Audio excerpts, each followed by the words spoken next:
Greetings, salutations, and welcome back. It has been a while since we've been back, and for that I apologize. I have been a little busy with a lot of different projects, and especially the cabin project, and sometimes the time to check in even is not even really there. Um, Today, I thought we would take a detour of sorts and talk about something a little different from our usual topics, and that is uh, social media, its effects on us. Is it a good thing? Is it a bad thing?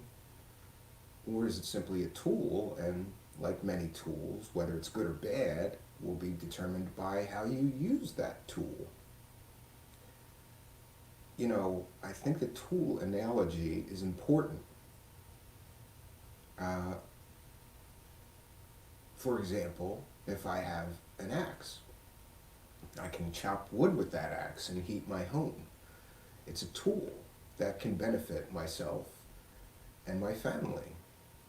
If I needed money, I could chop wood for others, so it could also be a tool for business. But that same tool, an axe, I could take over to my neighbor's house and chop his head off with. I'm a big believer that many things are tools, and it's how we use the tools that really determine their worth or whether they're good or bad. And like that analogy, I think social media is a tool.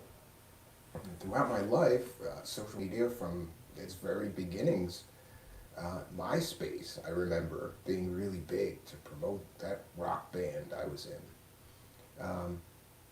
And now I promote all of my things. Whatever I'm working on, I sort of promote on social media, on Twitter, on Facebook. I'm really a slacker on Instagram. I'm just going to take the link down. I just don't have time to keep up. Um, but I recently got to see this Social Dilemma documentary. It's on Netflix. If you haven't seen it yet, boy, I highly recommend that you do. Um, I love documentaries. I think that somehow documentaries gives me a pass to veg because I justify it by saying, well, but I'm learning something. Like this is a documentary about the planet Mars, and I'm going to learn all about the planet Mars. So I'm not really just vegging out. I try to listen intently and learn something, but I love documentaries. You get something out of them. I really think that you're better off watching documentaries all the time than fiction most of the time. Um, but I like fiction. I'd say 70% of my time if I'm watching something is documentary, and maybe 30%. I don't really have time to watch much of anything, but when I do, that's about the ratio that I try to keep because I like documentaries. I feel like you get some knowledge, you get something out of them. But you can get things out of fiction too, like just being entertained, or a good comedy movie, you laugh your ass off. There's value in that as well. Generally, I just find more in documentaries. I like to learn things. So this Social Dilemma documentary came out on Wikipedia, and a friend of mine who works in Silicon Valley, who I haven't spoken to in quite some time, called me and asked me if I'd seen it yet, and this is a few weeks ago, hadn't even heard of it. So I said, no, I'll check it out. He insisted. He said, you've got to watch this. And I got to say that even having a lot of friends that work in the computer industry and having a background somewhat in computer science, um, a lot of things in this documentary were incredibly shocking to me. Um, for those that don't know, I'm just going to read some things from Wikipedia about this movie and IMDb. The Social Dilemma is a 2020 American docudrama directed by Jeff Orlowski and written by Orlowski, Davis Crumby, and Vicky Curtis. The film explores the rise of social media and the damage it has caused to society, focusing on its exploitation of its users for financial gain through surveillance capitalism, and data mining. How its design is meant to nurture an addiction, its use in politics, its effects on mental health, including the mental health of adolescents and rising teen suicide rates, and its role in spreading conspiracy theories such as Pizzagate and aiding groups such as Flat Earthers.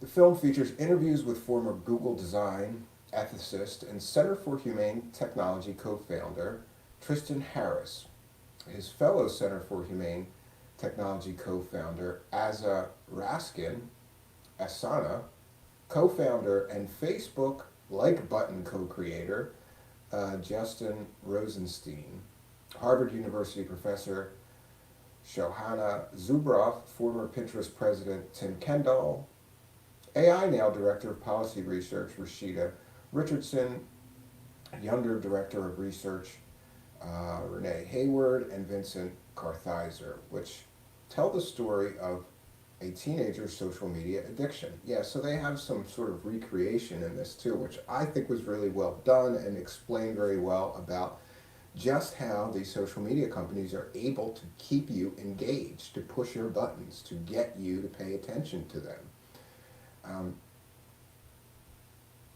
Like I said, I have a background in computer science, but even I was surprised at the level that these companies are somehow willing to go to. It's amazing to me. And it made me think of that old saying, like, just because you can do something doesn't mean you should do something. But I think my sort of analysis of the way these companies really took off was it was incremental, right? It wasn't just overnight they were doing all these things to us at once, but they sort of kept creeping more and more into our privacy, into our freedoms, into our ability to make our own decisions. You know, they're really, really trying to influence us. 1 second. I'm going to play the trailer from the film. I think this is a very important film. I highly recommend that you watch this. I'm not being compensated by, I'm sure not being compensated by anybody related to the film or by StreamYard. And even though this is a film trailer, which I think is okay to share, we're still going to cite fair use. We're educating the public about social media and this film, The Social Dilemma. So this is fair use. We're using it as an educational tool to educate the public. Okay, let's share this, friends. I just want to give you a sense of what the film, more of a sense of what the film is about, perhaps better than I can explain it. Yeah, and what is most shocking about this is that, you know, this isn't just some whack, these aren't some whack jobs that don't know what they're talking about with conspiracy theories. These are former high-ranking officers within these companies that were in on engineering all of this stuff that are sort of blowing the whistle on what the reality behind the scenes is. And it's shocking. It's really, literally shocking. And the sources are so good that I trust that they're telling me the truth about this stuff, which is a great thing for once, to actually have incredibly good sources that you know really worked at that place, you know, coming from the land of ufology and all those fake insiders that aren't really insiders. This was a refreshing change. Real sources. And foreign governments are using Facebook to try to affect our elections. You know, I find all of the ads, I don't know, honestly, most of the ads on Facebook, I just kind of ignore them, right? It's the ads actually on YouTube that get to me or bother me the most and probably have a better chance of getting in my psyche before you know, can skip them. I don't know, Facebook ads just don't do anything for me. Like, I've never saw something on Facebook and went and bought it. I've never clicked on buy, you know, I've never, I don't know. Yeah. So, there's my unpaid ad for Netflix. They could send me a check. But I thought that this film was important enough that, as a public service even, I would like to share it and my thoughts on it. Like I said, I kind of have a background in computer science, but even I was shocked at some of the things that are revealed in this.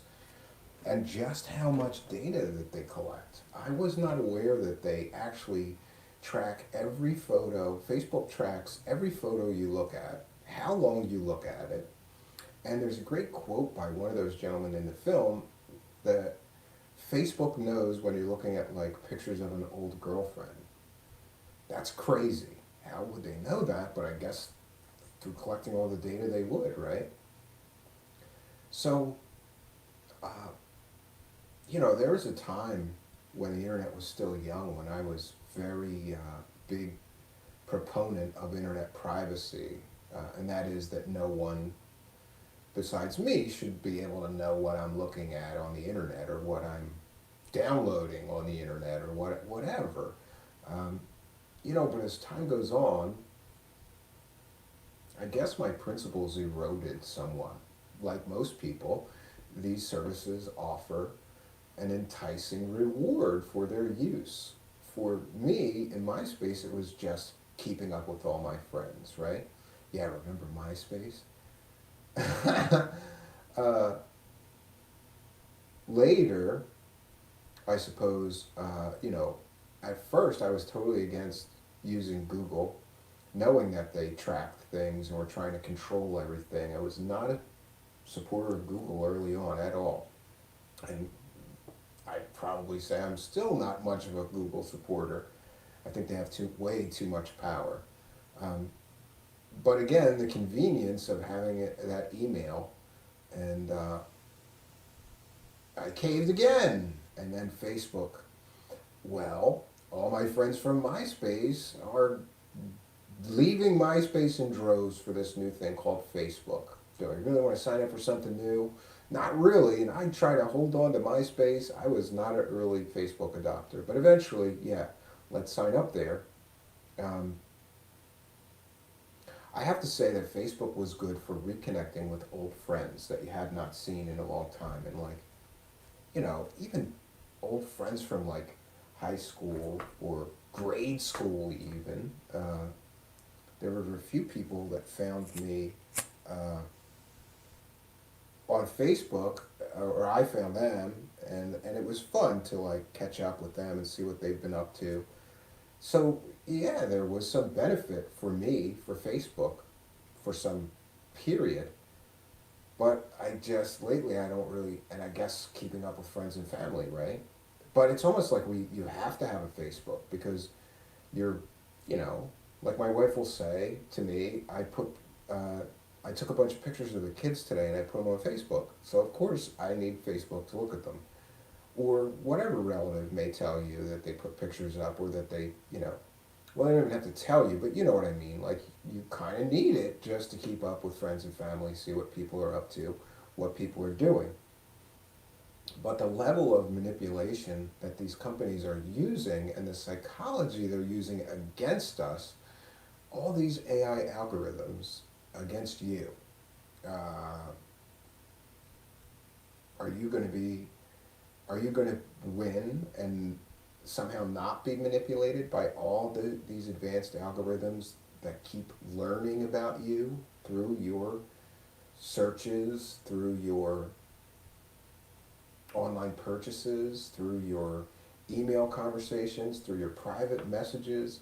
They're looking at all of this stuff. And I also found it interesting that Google has different answers for people based on their own Google profile or information that Google shares about you. That's a little scary. Why can't we just all get the same search result if we search for something like climate change? Uh, People just get different answers. That's a little scary and strange. I'm not a big user of Google search. I prefer others, and I prefer others that don't track what you're searching or store what you're searching. And if you look for those alternatives, they are out there. I guess there's one other thing that I wanted to share, which is just a few questions and explanation from this gentleman who was also in the film, but this is from a separate interview he did on Channel 4 British News, a public television station. And that's Jaron Lanier, who is sort of a activist, and he is sort of a technology activist who, besides social media, warns about the dangers of a lot of technological things. The dangers of AI is one of the things I've heard him talk about. Um, but we're going to cite fair use, and we're going to share this portions of this interview and comment and discuss along the way. We're educating the public, so this is fair use. And again, this is Jaron Lanier, who's also in this Social Dilemma film. Okay, this is an excellent question asked by the interviewer. Is there a principal reason why I should delete my social media? And if so, what is it? There are two. One of them is for your own good, and the other is for society's good. For your own good, it's because you're being subtly manipulated by algorithms that are watching everything you do constantly and then sending you changes in your media feed, in your diet, that are calculated to adjust you slightly to the liking of some unseen advertiser. And that's a little scary. Uh, Literally, the fact that everything you do is being tracked and then used to try to manipulate you is a scary thing. And so if you get off that, you can have a chance to experience a clearer view of yourself and your life. But then the reason for society might be even more important. Society has been gradually darkened by this scheme in which everyone is under surveillance all the time, and everyone is under this mild version of behavior modification all the time. It's A mild version of behavior modification. I suppose it is not, it's subtle, right? What they're trying to do to us, what they're attempting to do to us. made people jittery and cranky. It's made teens especially depressed, which can be quite severe. But it's made our politics kind of unreal and strange, where we're not sure if elections are real anymore. We're not sure how much the Russians affected Brexit. We do know that it was a crankier affair than it might have been otherwise. You say it's bad for me as an individual. Is it bad for me because I'm addicted? Have I become chemically hooked? Yeah, and this is something that I struggle with myself. I noticed something strange. Well, it's not that strange, but in the early summer this year, we got internet at the cabin. And before we got internet at the cabin, I got a lot more work done. And that's all I can say. Like, I could go outside and do all this, do 12 hours out there of all this stuff that I have to do today.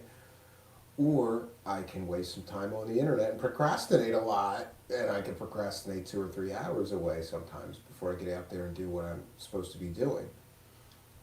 Additionally, I've noticed that I check in a lot more, right? When there's no internet, I was totally disconnected except for my phone, and sometimes that didn't even work.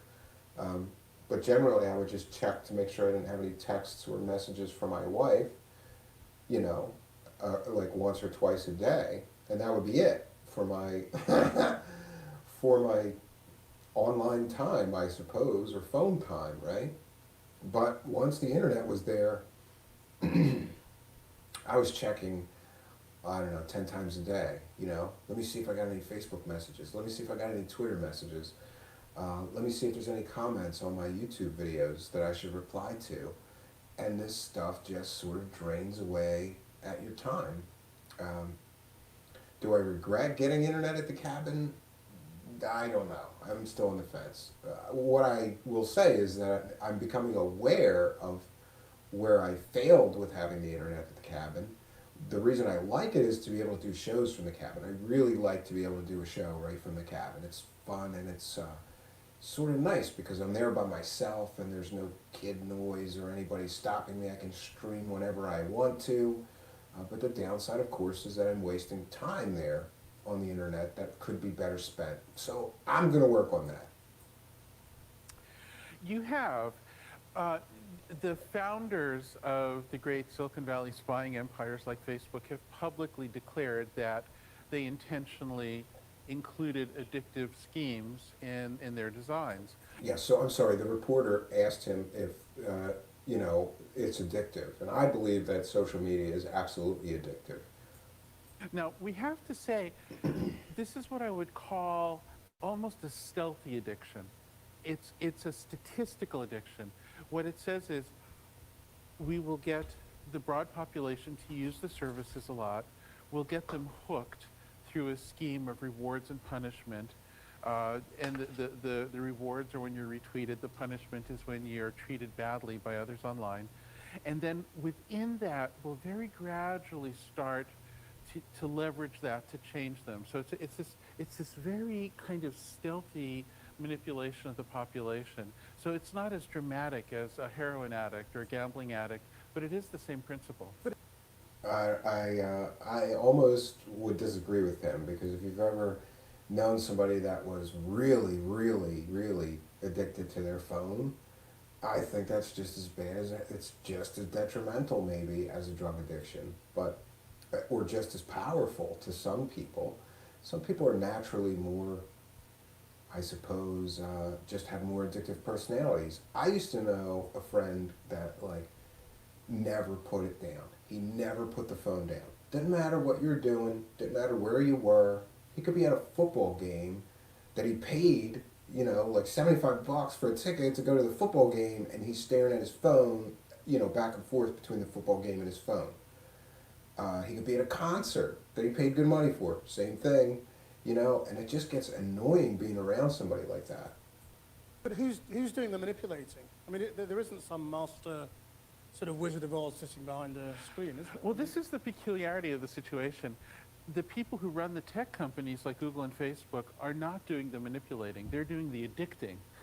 But the manipulating, which rides on the back of the addicting, is the paying customer of such a company. So, and many of those customers are not at all bad influences. Yeah, and this is sort of the defense of these companies. Well, we're not manipulating people, we're just selling advertising.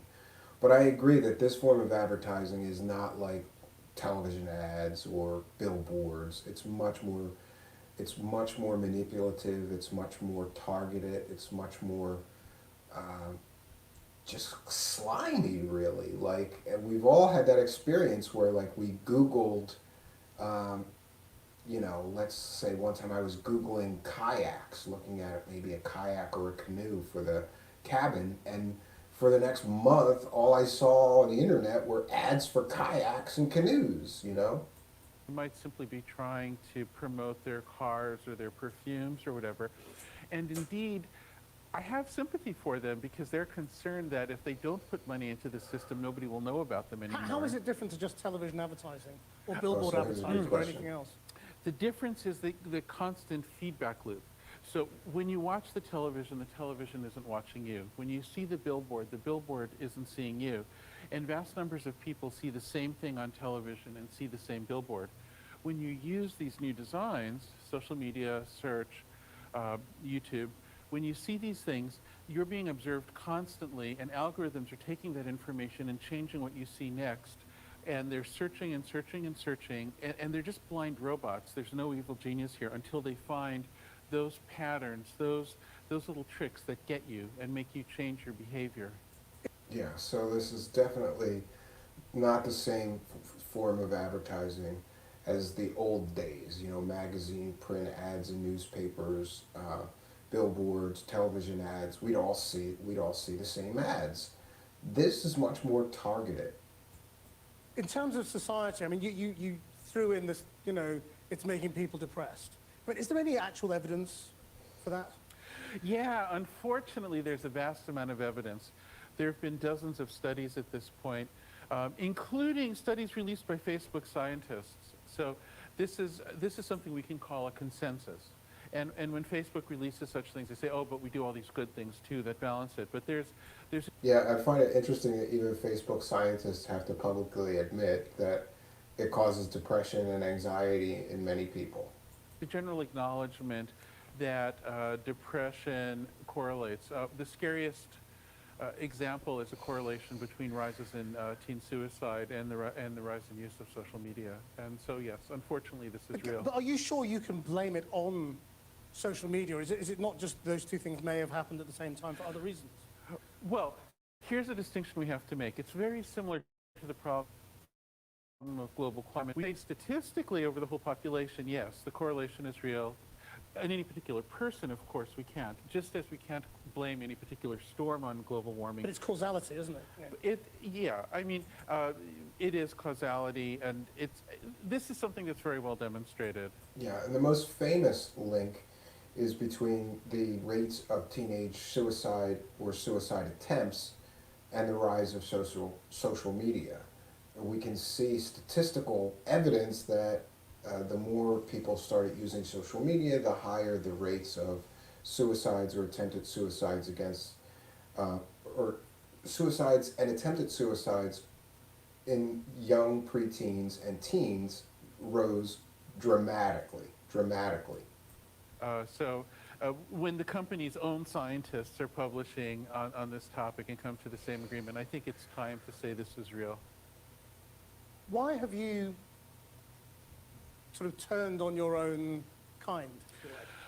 I love Silicon Valley, and I do not at all feel that I've turned on my own kind. And just to be clear, I'm very much a part of this. I've sold a company to Google. I'm not in any sense an outsider. I believe that... Yeah, he's definitely an insider. But maybe he was an insider that has a conscience. And, good for him for that. Because there's an awful lot of money to be made. He could just as easily be getting in on the Silicon social media gold mine still, but he kind of lucked out and made a lot of money, sold his company to Google eventually, and I think that he's got fuck you money, right? Isn't it great? This is a goal of my life. A goal of my life is to have fuck you money. To have enough money to just be able to say whatever the fuck you want, to do whatever you want, and not be beholden to some financial or moral obligation to shut the fuck up about anything, I gotta love people with fuck you money. People that have fuck you money are some of my favorite people. And this Jaron Lanier is one of those people with fuck you money, and God bless him. That what we're doing is not in our own self-interest. Business interests are a part of society. If they destroy society, they destroy themselves. I believe it's very clear that we could offer all of the good things, and there are many, many good things in these services, and social media in particular. I'm convinced we can offer them without this manipulation engine in the background. There's a world of other business plans, and I think they'd be better for us. So I don't... And this brings an interesting thought. I, not long ago, got a demo software from a company that makes software where you can basically create your own social media network like Facebook. And it can look just like Facebook, or it can look just like Twitter. It's very easy to customize. And this led me to thinking, what if somebody created a social media network that didn't track you, that maybe didn't have ads but had some other way to monetize itself so that it could make money and be self-sustainable? I think that's a good model, and it's amazing to me that there's not more competition in new social media. There's Facebook and Twitter and Instagram, right? There's only a few big behemoth companies doing this, and that's strange to me. I don't think we're being evil so much as we're being stupid. When it comes to Facebook, has Facebook made itself safe yet? In terms of data harvesting and scraping and all that? Well, I like that big, huge sigh he just left out, Facebook's fundamental design is one that is, the business model is to addict you and then offer a channel to you to third parties to take advantage of that to change you in some way without you realizing it's happening. I mean, that's what it does. So I don't think any amount of tweaking can fully heal it. I think it needs... Yeah, basically he's saying that there's no way to fix Facebook. You just got to burn it down and start over. And that's a sobering thought. It's a different business plan. I mean, it's very hard to throw a barrage of rules at somebody who's following certain incentives and then expect them to really make a difference. So when Mark Zuckerberg says he's taking action and, he regrets what's happened and all the rest of it, you're saying he can't make his own product a safe, a desirable product? I believe that as long as his business incentives are contrary to the interests of the people who use it, who are different from the customers, then no matter how sincere he is, and I believe he's sincere, and no matter how clever he is, he can't undo that problem. He has to go back to the basics and change the nature of the business plan. The one problem that I have with some people like Mr. Lanier or Richard Stallman especially, I'm a big fan of Richard Stallman, who's sort of the one of the creators of free software, is, it's nice, right, to say like, well, you got to come up with a new business plan, but selling ads is Facebook's business plan and business model. And some of these people wish for a better world, especially a better digital world for all of us. And that's a nice thing, but at the end of the day, people do have to make money. So are we just going to ask all the people in Silicon Valley to, take a vow of poverty and do this for the benefit of humanity instead of for money? What are they going to live off of? That's one problem I have with this. Would I like a better digital world? Sure. But people, at the end of the day, have to make money. So he's offering, like, here's the solution without the solution. And if he doesn't agree with that and says we're just going to carry on, how important is security of that data and the inability to repeat what has happened with Cambridge Analytica and all that kind of sort of data harvesting that went on? I don't believe that what happened with Cambridge Analytica is the worst of it. The whole system is designed for this. Like, let's suppose that Facebook reforms itself so that the next Cambridge Analytica can't get access to that data. They can still get access to the same results because the service Facebook offers is exactly what Cambridge Analytica. Themselves. Yeah, I mean, this is, They would just have to pay Facebook to get bad access. actors are able to use Facebook in ways that Facebook can't understand because the way the service is designed is fundamentally to be manipulative. So I think the data protection idea is a sincere and good idea, but it's certainly not adequate. It doesn't address the core problem, which is the manipulation engine. And as long as that is there, a bad actor can find a way to utilize it. So to me, this concern about data protection, while laudable, doesn't address the core problem. Okay, friends, so we're gonna cut that there. But it's an excellent interview. I'm gonna put a link in the description if you are interested in this subject. That's a good guy to listen to. I think he's very grounded and insightful and philosophical about the implications and what may be the long-term implications if nothing is done to change our current course.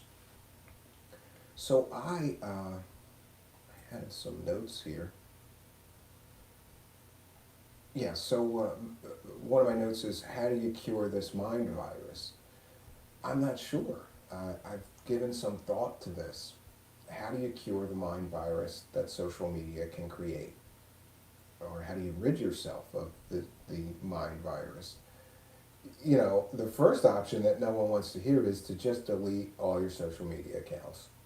Delete your Twitter, Facebook, Instagram, Snapchat, whatever it is that you use, delete it all. And maybe see how your life changes after that. But most people are unwilling or unable to do that. I'm probably included in that list. Like, I thought a bunch of times about deleting my accounts, or maybe, because I have a lot of pictures of my family and my kids on my Facebook, maybe I wouldn't delete my Facebook account, I just would stop logging in and using it. Yeah, but I have not tried that. And as far as Twitter, I use Twitter to promote the show here, so, let me check my notes again. So my notes are to, if I'm going to give this a try, this is what I'm going to try. I'm going to try not logging into Facebook or Twitter for a month, except to post show links or show related material, like to promote something. In other words, that's all I'm going to do. I'm going to log on, post a show link, and log off. I'm not going to participate in Twitter, Facebook, Instagram, or anything for a period of 30 days. And then I'm going to see how I feel about things after I do that. And I would welcome all of you to do something very similar, or just don't log in at all. I'm giving myself the excuse that I need to promote the show. Maybe that's a cop-out, right? But it's interesting to me how many celebrities have social media managers, and they never log on themselves. They only log on to promote whatever they're doing, right? And it's amazing how much some of those entertainers pay the social media manager, whose job it is to handle all of this stuff for them. Another interesting thing that I would like to just discuss briefly is that I know a lot of guys that work in Silicon Valley, and all of them that have children either severely limit their children's phone and screen time, or not allow them to have social media accounts. That's very telling. If people that knowledgeable about what's actually happening are protecting their children from what they see as a danger, shouldn't all of us be? Because it made me think of my own children. If you knew that someone, let's say a neighbor, was manipulating your children, right? And you were sure that that neighbor was manipulating your children, wouldn't you stop that neighbor from having access to your children any longer? Wouldn't that would be the fatherly thing to do, right? The parental protect your children thing to do. And yet, knowing the dangers of social media and how they are manipulating everyone on there, I haven't stopped my children from using devices. Neither of my children are 4 and 8, so neither has a Facebook or Twitter or anything like that. But they're using YouTube and they're on the internet for various reasons. I try to limit their screen time, I guess, but really neither of them is excessive, right? My 4-year-old just got into Nintendo. And that's his new thing. But even that, my wife and I were surprised. Like, he'll play it for an hour, but then he's done, He gets frustrated when he can't get past a level in Mario or something, and then he's like, I keep dying, that's enough, and he turns it off. And it's sort of the same thing with both of them with their phones. They both have phones that they're not phones, but, they're just like, it's a cheap tablet for $20 or whatever, right? Little tablets, so they watch YouTube videos on these phones constantly, but not excessively. Like, they'll sit there and watch it for a while and then they'll put it away. Or they leave it playing terrible music in one room and go in another room and do something else, and I'm always grabbing them and turning them off. But I think it's wise, if you have children, to limit how much time they're spending on the internet. And I wanted to, we'll turn my total attention to the live chat. I want to ask you in the live chat, and this is an important question. I know the answer, my answer, but I think everybody in the live chat is old enough that they grew up without social media, right? As a child, I mean. So I want to ask you, was your childhood better or worse for not having social media when you were a child? I think that people a little older who can remember a life without the internet and social media remember doing a lot more outdoor activities, right? I used to ride my bike from the morning, especially in the summertime, like get up in the morning, get my bike, come back when it was dark, and all the adventures that we would have outside, right?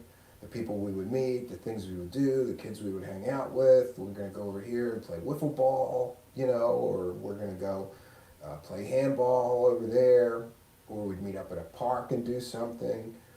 And I just don't see that. In fact, like, it was funny. I saw a group of kids in my neighborhood riding bikes together for the first time in a long time. Have I seen that?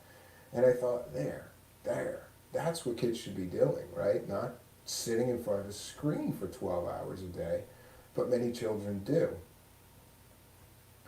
Now, as far as social media, yeah, so I want to know in the live chat, do you think your childhood was better or worse having not had social media when you were a child?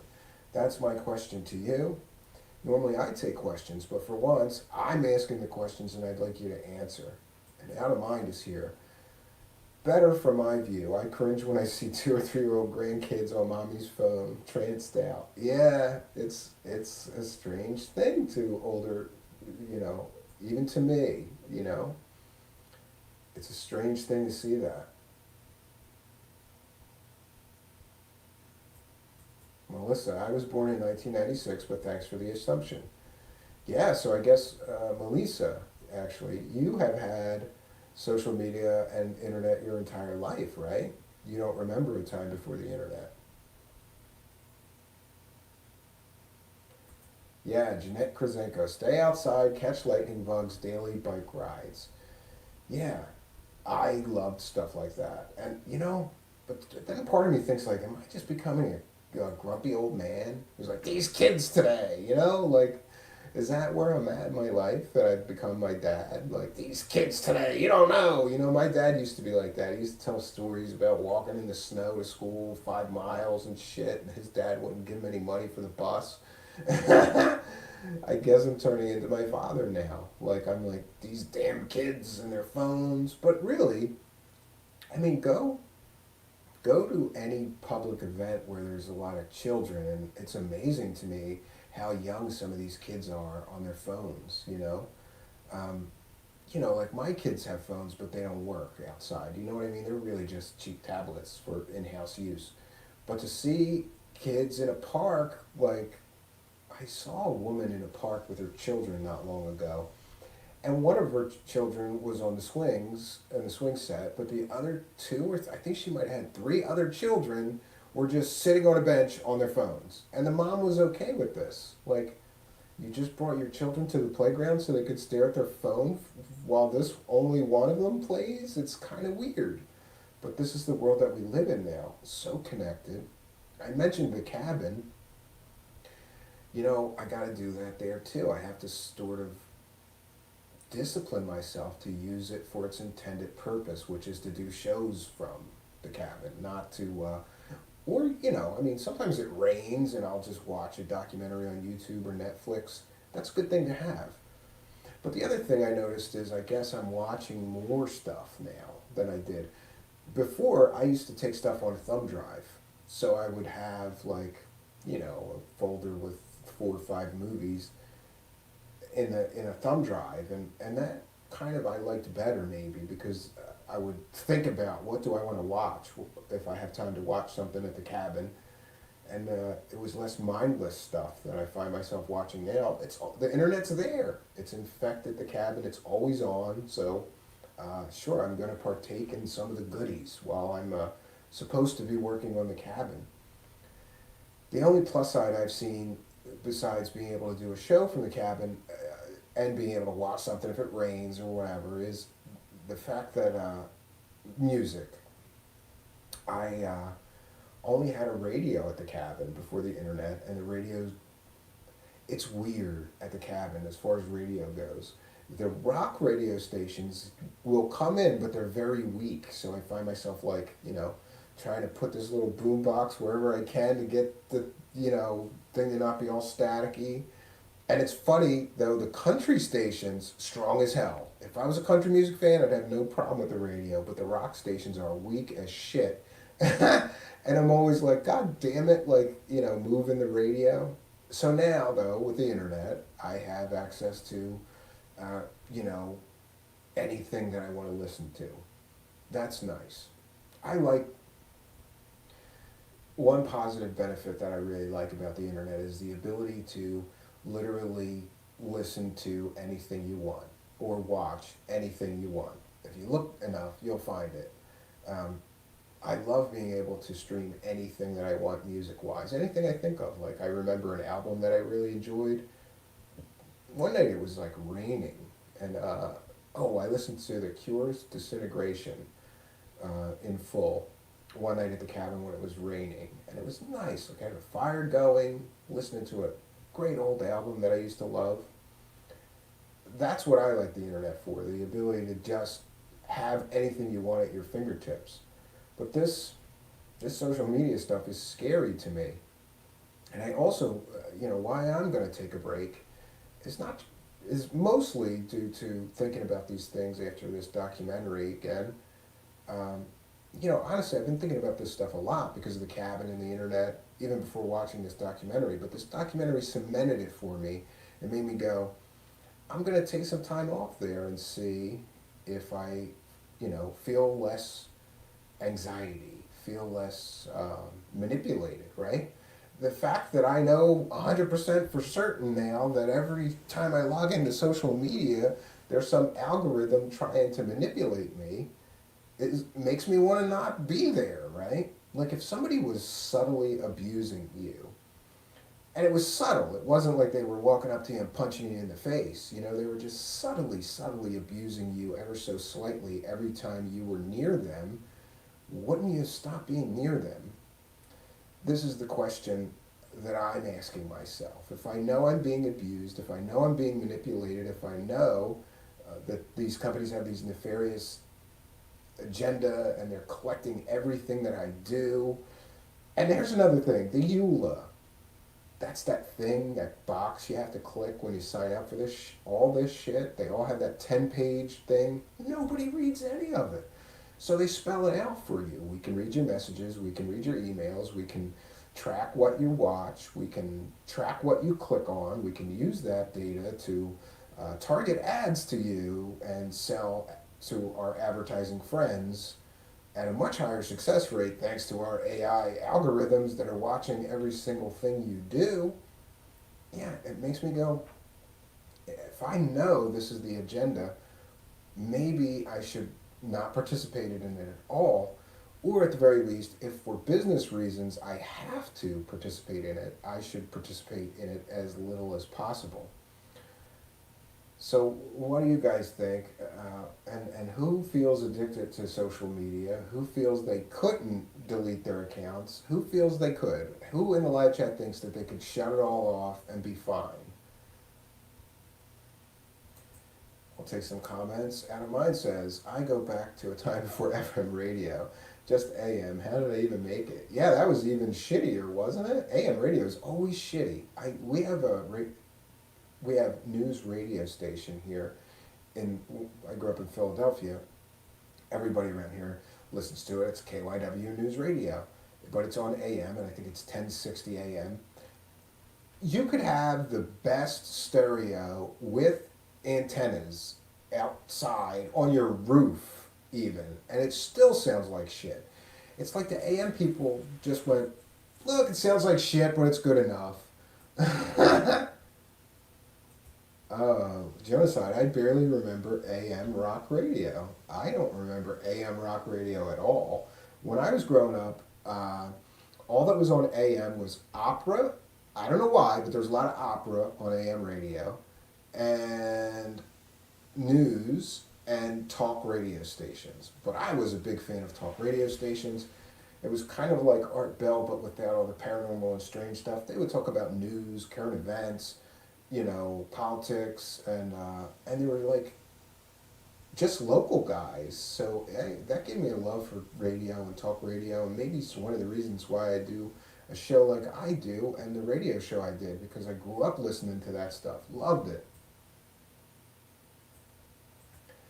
Wow, Bunya, showing their age. I remember when FM radio kicked off in Oz. He's from Australia, folks. Bunya, why do you guys call it Oz? I've heard a bunch of you say that, Oz, but I never knew why exactly do you call it Oz. First song they played was Breathe by Floyd. An excellent choice, right? That's an excellent choice. Just like MTV, right? What was MTV's first video? Wasn't it Video Killed a Radio Star? How prophetic was that? Because it did.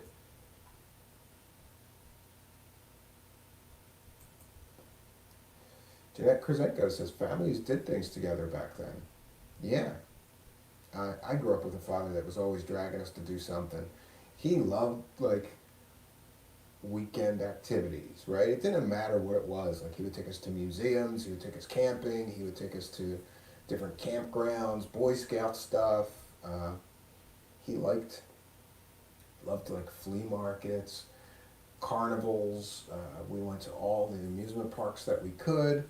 He was always dragging us somewhere. And I'm a little bit like that, like with my kids and my wife. Like, all right, let's, go do something this weekend with the kids. We even found a huge playground once in New Jersey, and we would just drive out there and go to this huge playground. That was before my second son, though. We haven't been back. Melissa, well, I was born recently, but I still like your show, so you must be doing something right.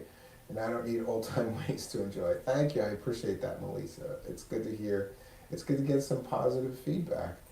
Oh, and I guess I should address a bit of business. I had a stream before this one, which was deleted. And here's what I'll say. It's never a good idea to drink and stream. Never. Never a good idea. Seemed like a good idea at the time. So I apologize to anybody that had to witness that stream. But then again, I heard that some people enjoyed it. I was a bit off my rocker, really. And there's no way that I should have ever been streaming in that condition. A few people have expressed concern. I'm good. I'm really okay.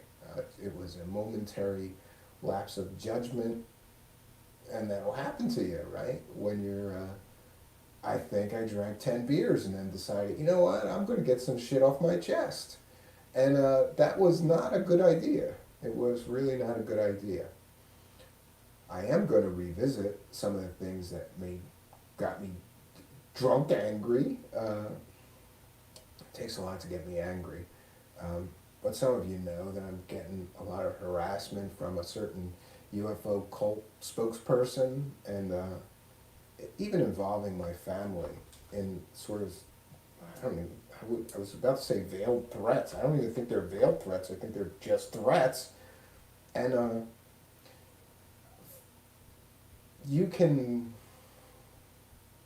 anyone can say anything to me. Really wouldn't bother me. Really, or at least it wouldn't bother me enough to kind of trigger me and make me lose my shit. But if you involve my family, well, what do you think I'm going to do? A father is the protector of his family. And some of us are fierce protectors, right? You want to piss me off and incur the wrath of Cambion? You threaten my family. That's what you do. So, and this is not a defense of what I did or drunk streaming, but it's just some explanation for what led to that. And we're going to return to that subject, actually, but do it in a sober and methodical, sort of investigatory way, and show some of the emails that I've been getting from this clown. And that's what he is. He's a fucking clown who's dedicated his life to some UFO prophet whose only proof is fake UFO pictures made out of trash can lids and shit. And he knows who he is. And most of the people here know so we'll get back to that, but in a sober, somber, serious way, because I think the subject is important. Why is it that, somebody can tell the truth about some cult? It doesn't have to be Billy Meyer's crazy UFO cult, UFO sex cult. It could be Scientology or, Nexium, right? They will go to the ends of the earth to silence their critics. And that's very telling. That's very important.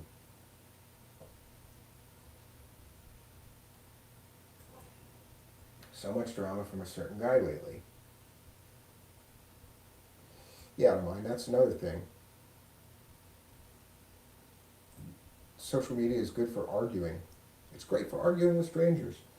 You wanna argue with strangers all day? Just log on to Twitter and start replying to threads of people you disagree with. And you'll argue with people all fucking day. All day you can waste an entire day arguing with complete and total strangers.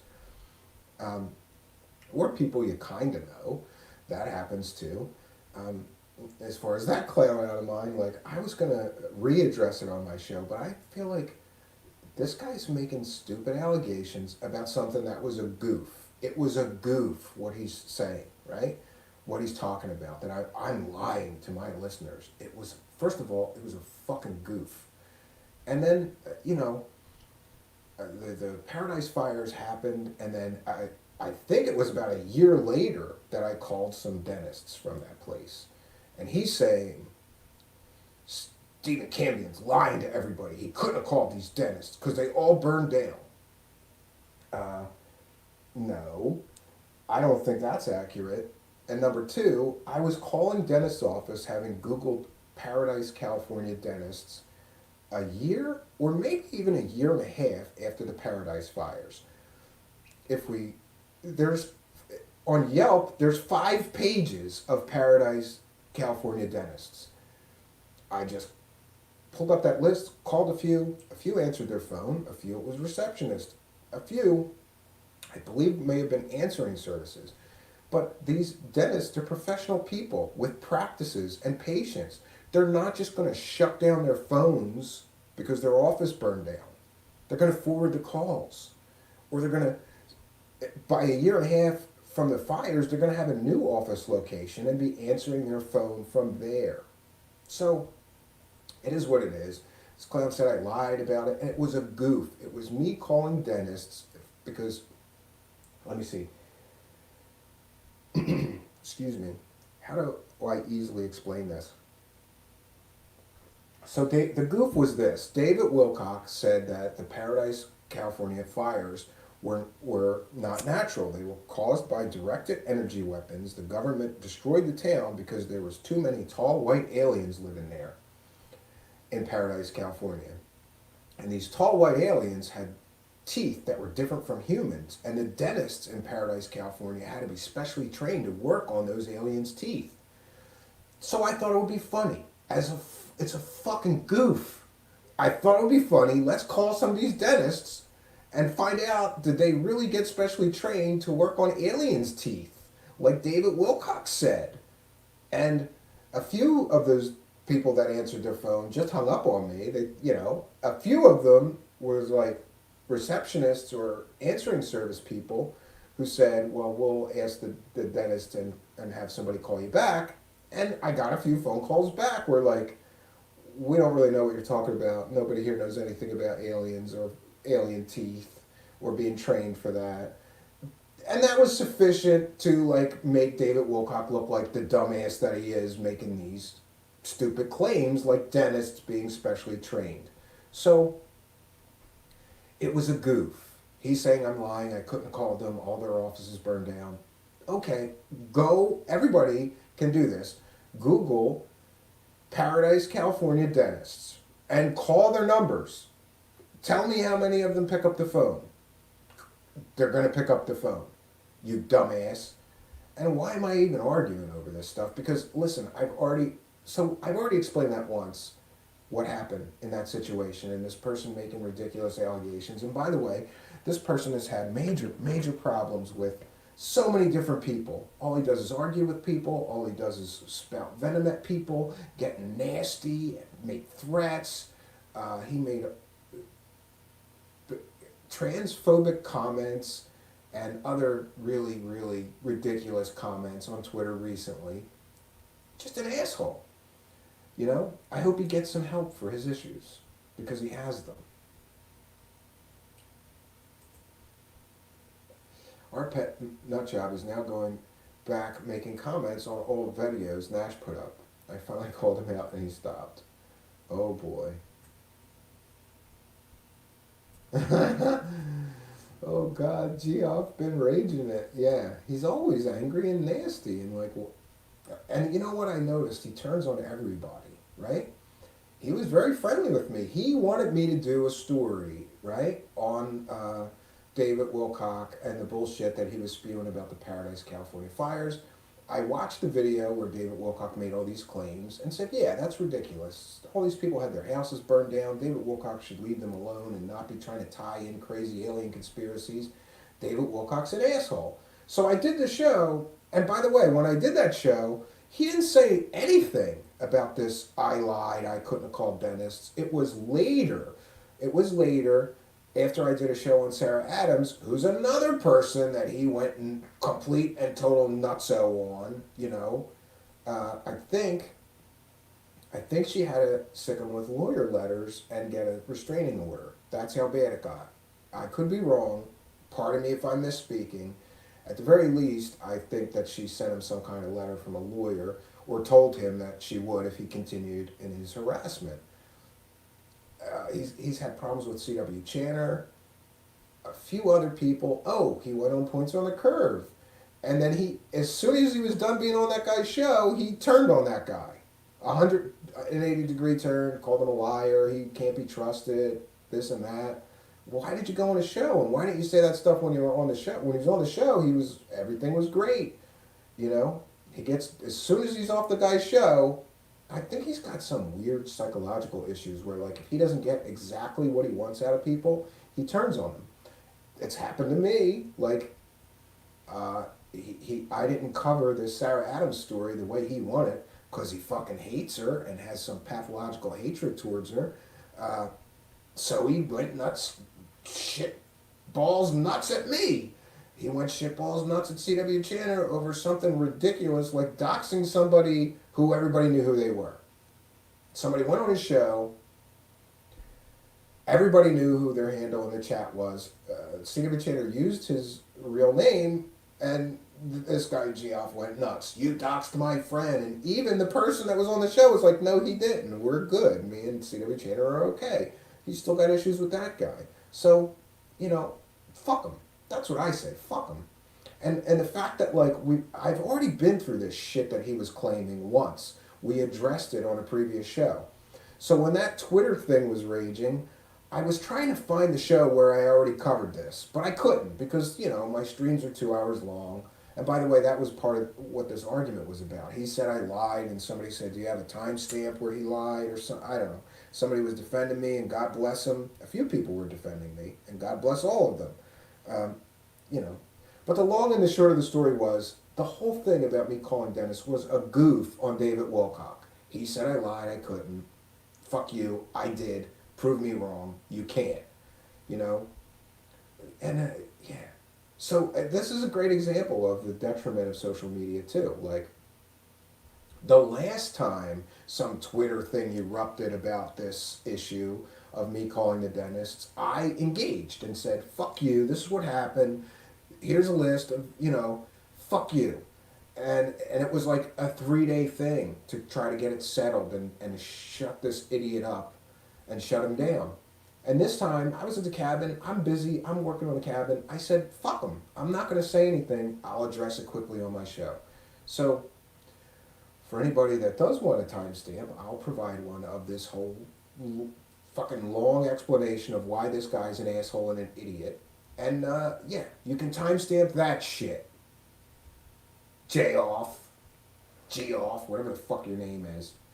And, you know, I'm just, what is that saying about suffering fools, right? I'm just not going to suffer fools. I'm not going to suffer fools. If somebody's an asshole and a fool, bloop, that guy's one of the few people on social media that I block. I block that guy and the guy that's always telling C.W. Channer he's going to get raped in prison, or he hopes he gets raped in prison. Whatever that guy's newest Twitter fake handle is, I always block that guy because he says crazy shit to me too.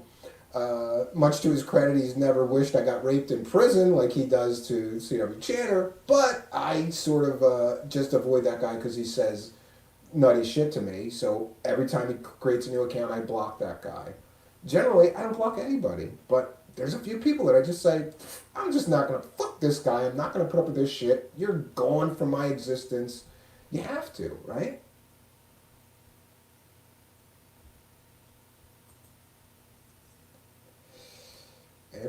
Out of Mind should introduce Mr. Steven to what happened with that other guy. He could probably even do a study case around it. Yeah, I like funny stories and nut jobs, so yeah, Out of Mind, get with me. You know how to contact me. Yeah, Spooky defended me and took hell for it. Spooky's good people. Yeah, God bless her.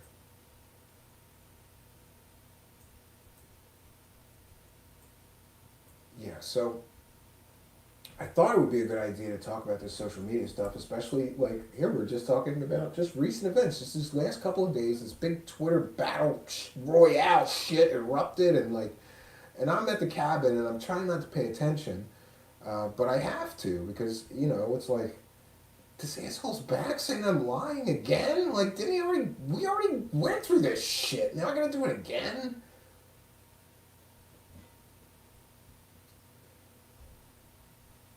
And by the way, I was going to look up dentists and call them live on air to prove that they're answering their phone, but I figure people can do that.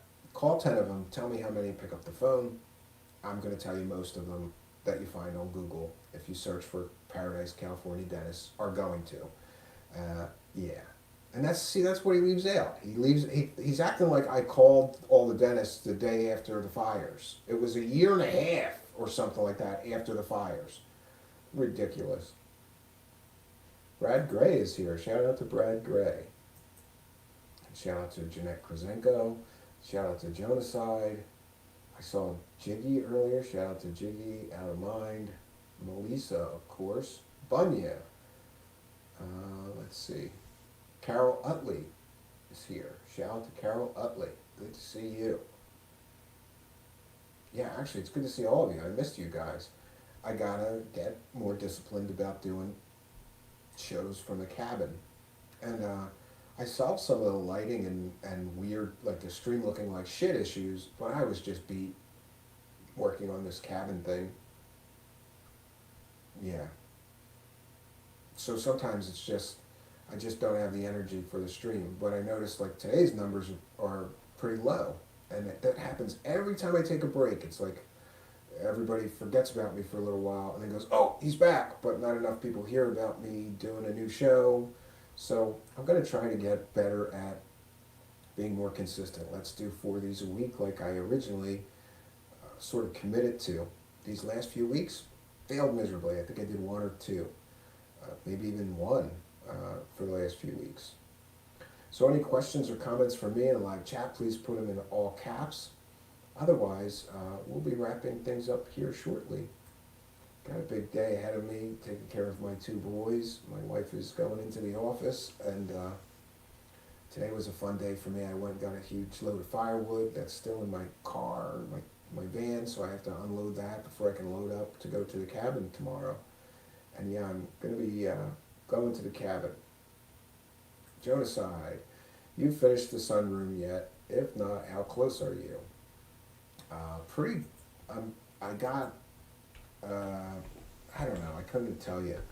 Maybe I'm 50% done with the cabin edition.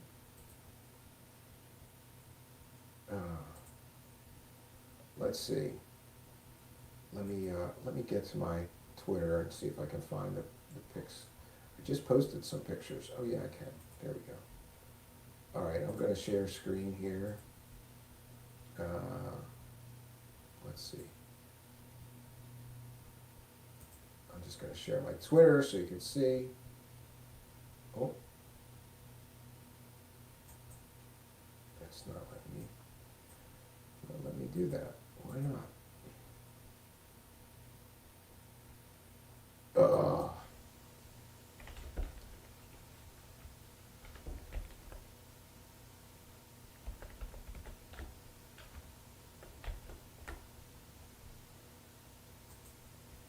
One second, friends. Stand by.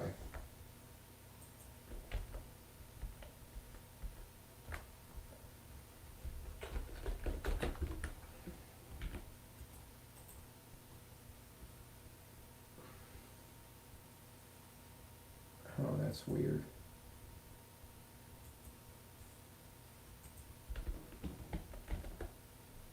Just stand by, friends.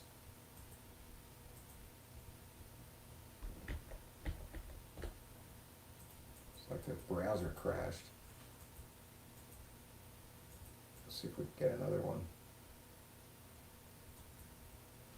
See if we can get back to the stream.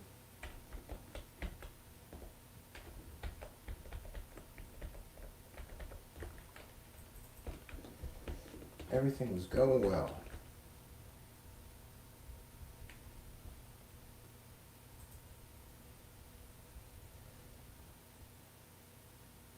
Not responding.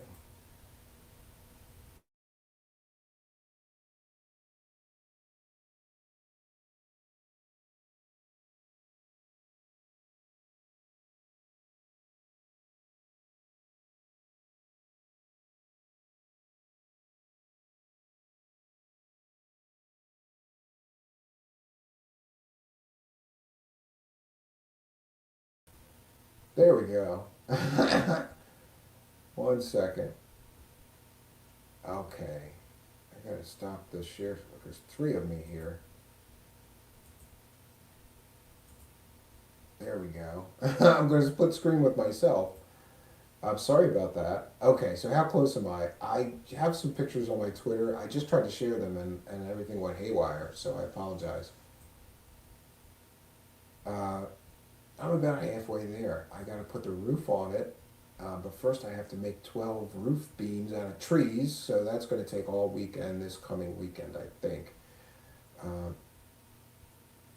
Jeanette Krasenko put out that you're going live a few hours in advance. Yeah, I'm going to start doing that, and we're going to return to a more normal schedule of like 10 p.m. Eastern Time, Monday through Thursday. Well, we're going to try that. We're going to try that. I think that's a good time, though, even from the cabin. Yeah, back now, though, right? Okay, so everything's good now. Yeah, that's the one thing I'll say is that when the software and the browser crashes, at least I'm able to get, like to get back to it. I just have to sort of like, one time I even had to reboot the whole computer and then go back, and the stream was still there waiting for me when I went into software and I could jump back in. It's just that the screen goes blank while that's going on, I guess, which is a strange thing. I'm sure I'll get some emails. Agreed, Jeanette. I run about trying to figure out if he is going to air or not. Yeah, I'm sorry about that. You know what? That's kind of disrespectful to the audience. So I'm going to make a graphic tomorrow with a schedule, and we're going to start having a schedule. I'm told that's best for, gaining better viewership and for gaining subscribers. We're still a few hundred short of monetization. So yeah, I'm going to do that and put out, I'll put out a schedule. And one thing I'll say is if I go to the trouble of making a graphic with a schedule, I'm going to stick to it. So I will put that out, and then everybody will know. Yeah, Janae Krasenko, me too, Bunya. Well, it's good to know that people are anxious to see if I'm doing a show. But you're right, I shouldn't be so mysterious so that people know there's one and can plan appropriately to be here. Because we like to see as many of you guys here in the live chat as possible. So any more questions or comments for me, please put them in all caps. But Jonas, I think another 3 or 4 weekends, and I should be able to wrap that whole thing up, which would be great because it's going to provide free heat all winter for the cabin. And when spring rolls around, well, earlier than spring, I'll be able to start planting seedlings in the greenhouse, sunroom edition, for the new garden that I'm planning. Haven't had a garden for some time. I had a huge garden in Philadelphia in the city, a raised bed garden on the side of our house. It was pretty massive, and eventually got too busy, so one year I just said, you know what, I'm not going to do the garden this year. And then I think that turned into 2 and 3 years, actually. Haven't had a garden for 3 years now. Love having a garden. It's great to know where the food you're eating comes from, and it's also challenging, right? Like, let's figure out how to make these tomatoes bigger.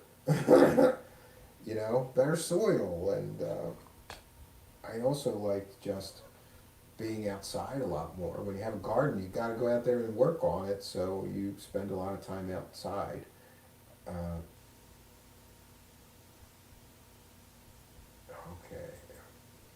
Kazinko says, have a wonderful night, everyone.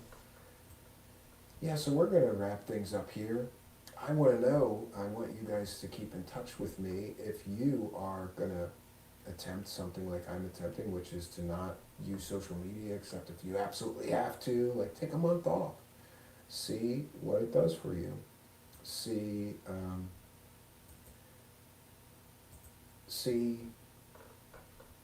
if you feel like your life and your clarity improves. I guess I got to do the begging bowl. So we need your financial support to continue the show. Please consider a PayPal donation or becoming a Patreon supporter if you want to see our show continue. There are links in the About section here of our channel where you can do that. And I want to thank all the Patreon supporters and people who have given PayPal donations. I truly appreciate the support. Every dollar helps to keep the show going. Jonathan King. Any more emails from Madman Horum since your last stream? You got to see that. Yeah, I pulled it down and I explained earlier in the show and sort of apologized for that. But when somebody kind of threatens my family or includes my family in their email threats, I lose my shit. And I got drunk, and not just drunk, I got angry drunk. And then I decided it would be a good idea to get some things off my chest. But it's never a good idea to stream live and get some things off your chest if you're 10 beers in already when you decide to do that. Not a good life decision. It's never a good decision to do that. So, my apologies for you having to sit through that. Sounds like some people enjoyed it though, right, Jonathan King? Like some people like that drunk, honest Steve. I'm a mean drunk, by the way, sometimes. Usually I'm just like, I drink alone drunk, but once in a while I guess I can be a mean drunk. If I got a lot on my mind and somebody's pissing me off especially.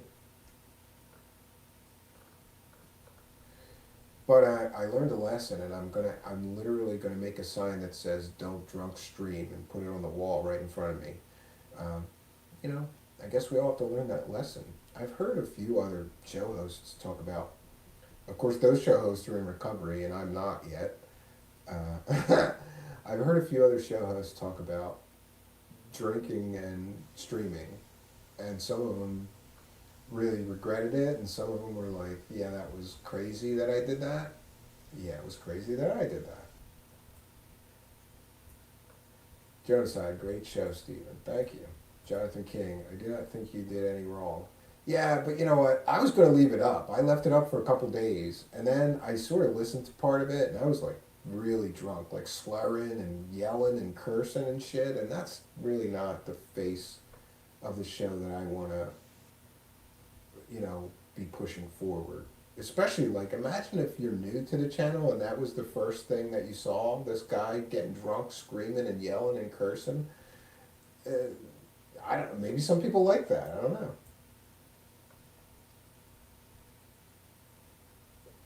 Yeah, so we're going to wrap things up here, friends. I do want you to keep in touch with me and let me know what you think about my experiment, my social media experiment, which is going to be to severely limit my social media usage for 30 days.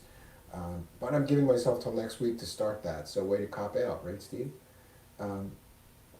Yeah.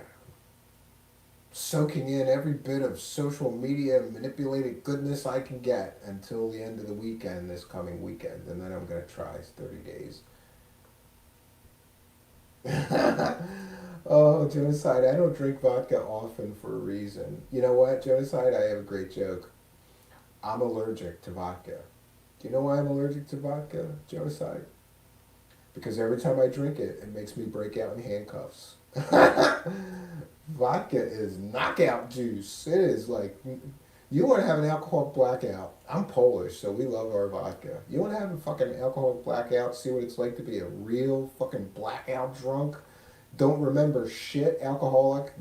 Go get yourself a bottle of vodka and drink up. Because eventually your brain is just going to shut the fuck off and you're not going to remember shit about what happened, right? It is knockout juice. Yeah, friends, so we're going to wrap things up here, and we will be back tomorrow night, I suppose at 10 p.m. I would like to be at 10 p.m. Tonight we started at 10:30 because my children had a 20-minute nap, and that means they were hours off of their bedtime. Like, nope, we're not going to bed yet because we had a 20-minute nap, and that's the reality. You're like, damn, they had once in a while, one of them will fall asleep, and I'm like, no, wake up!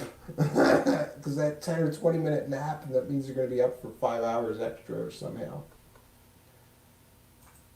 So we're going to be back tomorrow night at 10 p.m. Oh, I forgot my spinny design thing there. We're going to be back at 10 p.m. tomorrow night, and hopefully all this week at 10 p.m. I'm going to try to go back to at least 4 shows a week.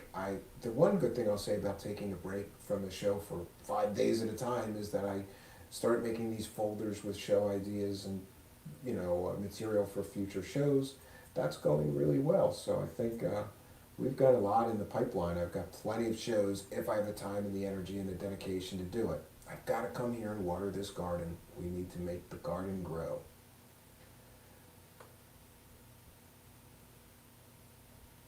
So friends, until next time, I'm Stephen Cambion. Good night, and God bless all of you.